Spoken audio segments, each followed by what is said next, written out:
सभी के उद्धार श्रीमद् भागवत कथा श्रवण करने से होगा। कहा हाँ,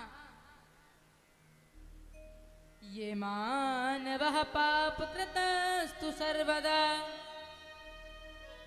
सदा दुराचाररता विमार्गगा क्रोधाग्निदग्धा कुटिलाश्च कामिना सप्ताह यज्ञेन कलौ पुनन्ति ते। मेरे मन का मोहन तू दिलदार। काली कमले वाले की घर में कोई कमी नहीं है। कमी है तो केवल एक है कि उनके घर में पुत्र नहीं है।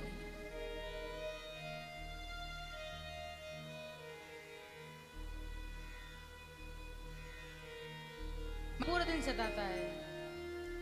अब तो महाराज पड़ोस के लोग आके कहते हैं, हे आत्मदेव जी, जिसकी यहाँ पर पुत्र नहीं होता वह पुण्य नामक नरक में जाता है।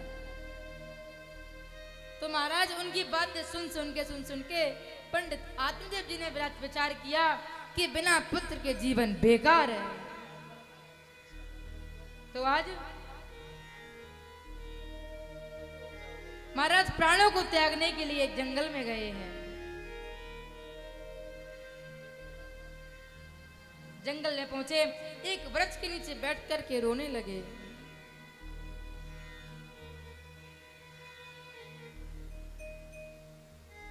सोचा कि प्राण त्याग ही दूंगा। उसी समय एक संत जी का आगमन होता है। संत जी बोले, हे आत्मदेव, मैंने तुम्हारी मस्तक देखा पड़ी है, तुम बड़े विद्वान लगते हो। महाराज संत बड़ी त्रिकालदर्शी रहते हैं। हाँ, तुम्हारी चिंता का कारण क्या है बताओ। कहा, हे देव, मेरे घर में पुत्र नहीं है, मुझे पुत्र की प्राप्ति का आशीर्वाद दो। कहा, इस पुत्र में कुछ नहीं है, भगवान का भजन करो। मुंचा ज्ञानम प्रजारूपम बलिष्ठा कर्मणो गति विवेकम तु समासाद्य त्यज संसार वासना। कहीं संसार की वासना को त्याग दो, पुत्र में कुछ नहीं रखा, भगवान का भजन करो। कहा, नहीं, आपको वरदान देना होगा, नहीं तो मैं आपके चरणों में सिर पटक पटक करके मर जाऊंगा।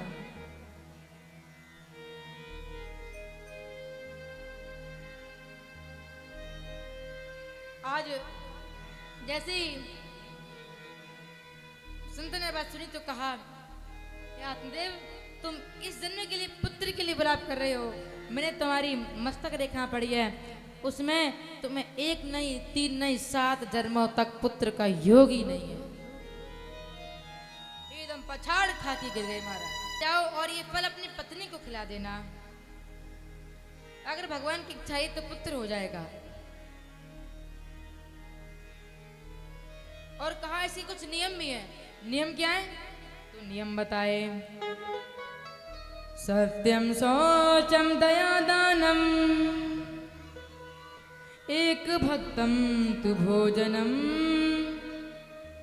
वर्षावधि श्रिया कार्यम तेन पुत्रोक्ति निर्मला।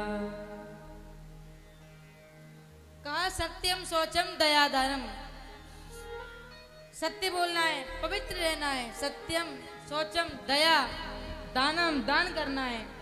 एक भक्तम तु भोजनम, एक समय भोजन करना है। और वर्षावधि श्रिया कार्यम, यदि तुम्हारी स्त्री ये कार्य 1 वर्ष तक करेगी तो तेन पुत्रोति निर्मला, तुम्हारे घर में एक निर्मल आज्ञाकारी पुत्र का जन्म होगा। आज आत्मजी बड़े प्रसन्न हुए हैं। फल लेकर के आए और फल्ला करके महाराज फल धुंधली को दिया। कहा, देवी ये फल खा लो। महाराज अचंभे की बात तो यह है, जब आत्मदेव जी पूजा कराने के जाते हैं महाराज, तब धुंधली का साम्राज्य चलता है। जब तक महाराज एक दूसरे झगड़ा नहीं कर लेना तब तक उसका खाना ही नहीं पचता है।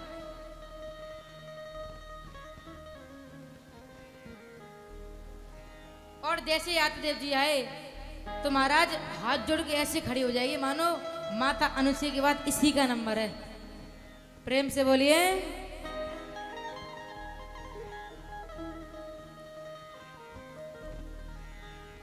कहा देव ये फल खा लो, संत ने दिया तुम्हारे पुत्र हो जाएगा। फल को देकर आत्मदेव जी पूजा पाठ कराने के लिए चले गए। और उसी समय एक पड़ोसन आ जाती है। तो वह धुंधली ने पूरे वृत्तांत को उस पड़ोसन को बताया। पड़ोसन बोली ये फल खा लो तुम्हारे पुत्र हो जाएगा। वह अपना उपदेश देकर चली गई और महाराज पीछे से आ गई। कौन? महाराज धुंधली की एक पड़ोस में बहन रहती थी, सगी नहीं थी।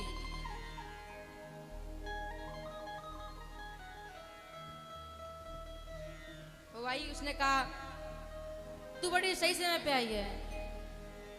कहा ये फल आत्मदेव जी दे गए। कहा ये फल खा लूंगी तो पुत्र हो जाएगा।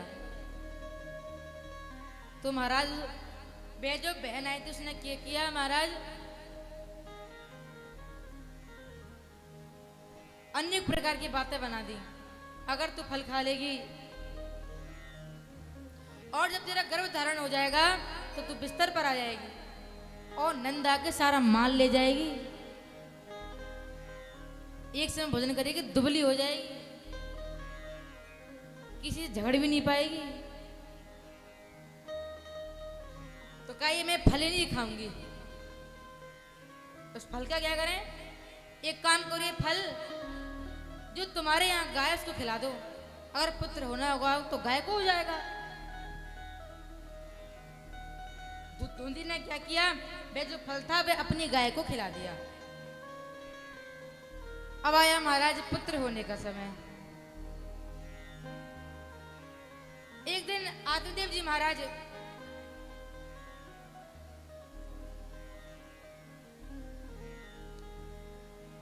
पूजा पाठ करने के लिए गए तो फिर आई वो। फिर बोली काम करते हैं, एक काम करना कि अपने पेट पे तकिया बांध लेना, कपड़ा बांध लेना, नाटक करना। और एक काम सबसे अच्छा रहेगा कि मेरे घर पुत्र बहुत है, तुम्हारे घर धन बहुत है, मैं तुम्हें अपना पुत्र दूंगी, तुम मुझे धन दे देना। कहा ठीक है। एक दिन महाराज सुबह का समय गोकर्ण जी का जन्म होने वाला है। प्रातःकाल का समय था। आज पंडित आत्मदेव जी जो हैं, आत्मदेव जी आज प्रातःकाल के समय अपनी गाय के पास गए। और जैसे ही गाय के पास गए तो क्या देखा कि एक गाय ने एक पुत्र को जन्म दिया है।